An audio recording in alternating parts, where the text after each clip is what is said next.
everybody. Welcome back to another edition of SCZ Live. I'm Shanae, and I am here today with Carter, one of our zookeepers here, and we're going to go back to the flamingos. Now, many of you guys might have remembered several weeks ago, gosh, over a month ago, when we moved the flamingos back to their breeding facilities. Carter, how's it going so far back here? It is growing great so far. So we have all of our flamingos off exhibit for now, both for breeding and to deal with the construction that's up front. So we have 103 birds back here total. And that's a lot of birds. Yes, and it's split between two species. The brighter pink birds that are closer to us, those are Caribbean flamingos, and then on the other side of the mesh, those are greater flamingos. So we currently have them back here, like I said, for breeding. And as you can probably see, there are lots of nests have been built, and there are actually a lot of eggs. We are currently up to 25 eggs that have been laid. Gosh, that's exciting. Yes, between the two species. Incubation period is about a month, give or take a few days. So end of May, early June, we should start seeing some chicks in here. Now, we have Diana from Tampa watching us. Didn't some of our Caribbean flamingos here come from Florida originally? Yes, so some of these came from a racetrack down in Florida that has a flock of flamingos. Other birds have come from other zoos. Some of our greater flamingos were taken from Africa, so they're from all over the world, and they all live here, and they all have a pretty good life, I think. Now, the nests are really fascinating. Those nests are just those tall chimney-like mounds? Yes, so those are mounds. They are made of mud. So what we do before we brought the birds in here, we added a lot of topsoil to this pen here, and then every day we wet it down so that they have lots of mud to work with. So the Caribbean flamingos are on much taller mounds. That's because this is where they usually breed. So we don't take the nest down, we just let them add to them year after year.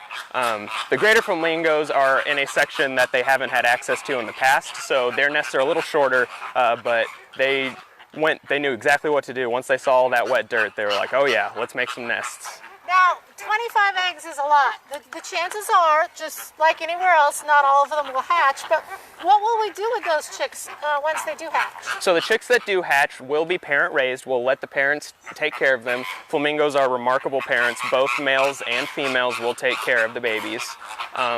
So we will let them be raised by the parents. They'll stay in the flock, and they'll stay in the flock as long as they need to. And if the breeding program, the species survival plan for each species recommends that some of our birds be transferred to other zoos, then we will do that. But otherwise, flamingos do tend to live in the colony that they were hatched in, so they're totally comfortable living here. We have kids from several years back that still live with their parents and the rest of the flock. And for those of you who want to know more about what the SSP or Species Survival Plan is, Katie Kimball, one of our senior keepers here at Sedgwick County Zoo, did a wonderful Facebook Live last Friday afternoon about that, and you can see that on the zoo's YouTube channel just by going to YouTube and then Sedgwick County Zoo. We're going to go ahead and move around here so we can get a better look at the breeders as well.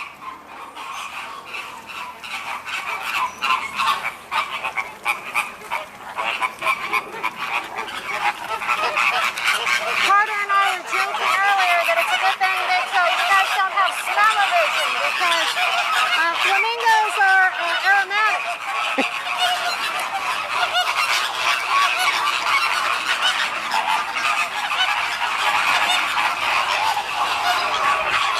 As you can tell, we created a little bit of ruckus, but now we're here next to the greater flamingos, and just as Carter described, their nests are shorter, but again, they did a great job of getting right in there and getting active.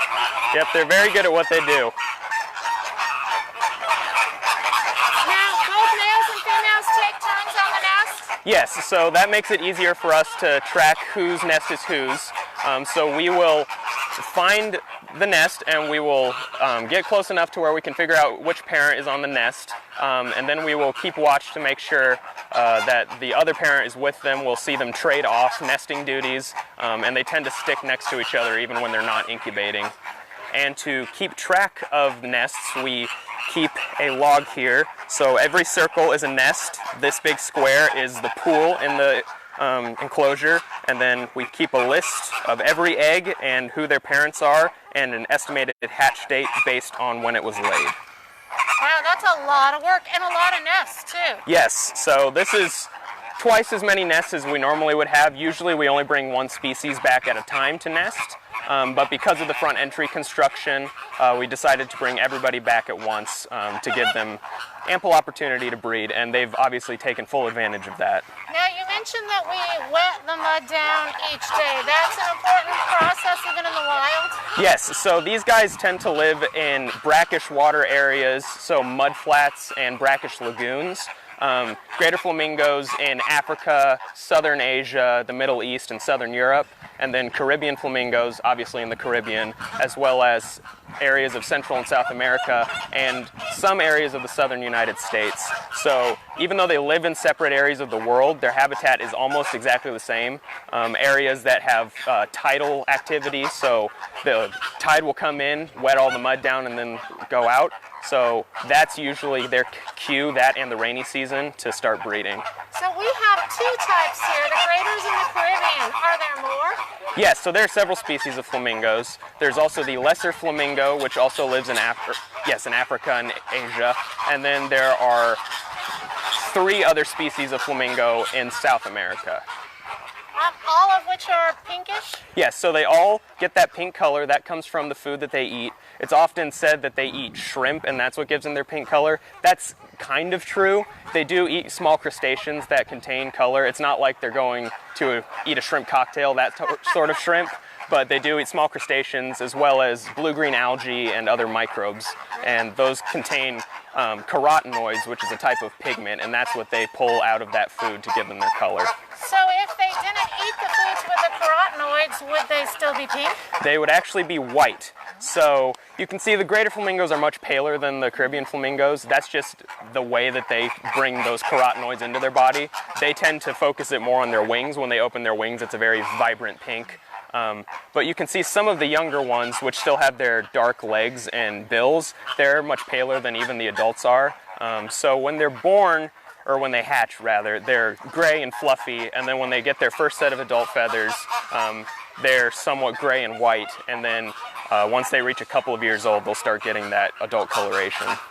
Carter, can you invite us back when we start to have the eggs hatch? Absolutely. We will definitely bring you guys back to see the babies. That would be great. Well, everybody, we want to remind you that if you're wanting to connect with the zoo, we have the zoo's Facebook Live every day, Monday through Friday at 11 and 2. We also have our Zooming with the Zoo, where you can use a variety of different distance learning platforms to have us give you a personal tour of an area or to join one of your meetings. And brand new just today, we have Virtually Wild, which is a program where if you already have a pre-scheduled meeting, but you just want to have a little more fun with it, you can go ahead and invite one of the zoo's animals to be one of your screens in your meeting for a 20-minute time period. So you could have your finance meeting with flamingos in the background if you would like. Even though we're closed, we're still caring. Have a great day, everybody.